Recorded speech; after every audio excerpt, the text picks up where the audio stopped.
हुआ, थीटा का मान दिया, थीटा का मान कितना दे दिया 45 डिग्री। तो किसका मान पूछता है, cos square theta minus sin square theta का मान पूछता है। आइए निकाल लेते हैं।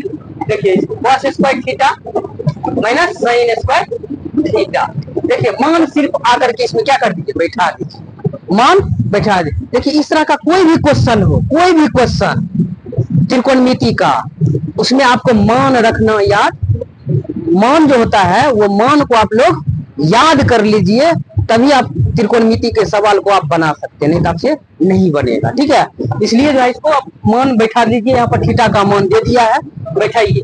तो cos है, cos स्क्वायर थीटा, यानी कि थीटा का मान कितना है 45 डिग्री, 45 लिख दीजिए। ठीक है, माइनस यानी कि sin स्क्वायर है, थीटा का मान कितना है, थीटा का मान 45 डिग्री बैठा दीजिए।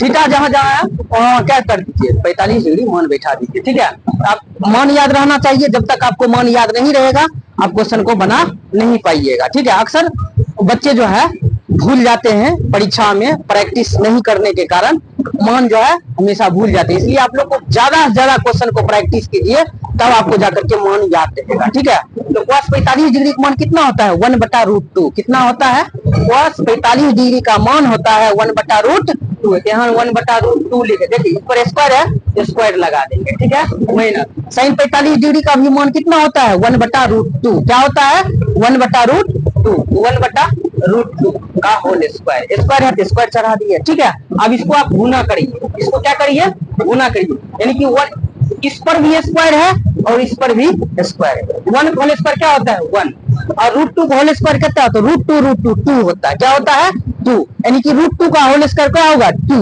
√2 का होल स्क्वायर क्या हो जाएगा 2, √3 का होल स्क्वायर क्या हो जाएगा 3। बात को समझ रहे हैं, यहाँ है √2 का होल स्क्वायर क्या हो जाएगा 2, यहाँ पर क्या लिखेंगे 2 माइनस 1 का होल स्क्वायर 1, यानी कि √2 का होल स्क्वायर क्या हो जाएगा 2, क्या हो जाएगा 2, यानी कि आप देखिए 2 2 गुना तब क्या होगा 2। अब देखिए भाग देंगे भागफल 1 आएगा 1, फिर भाग देंगे भागफल कितना आएगा 1, यानी कि 1 1 में घटाएंगे क्या होगा 0, 0/2 का मतलब क्या होता है 0, क्या होता है जब भाग देंगे क्या हो जाएगा 0। समझ रहे हैं ना, तो ऑप्शन नंबर कितना होगा सी सही होगा। समझे, आप लोग इसको नोट कर लीजिए। ठीक है।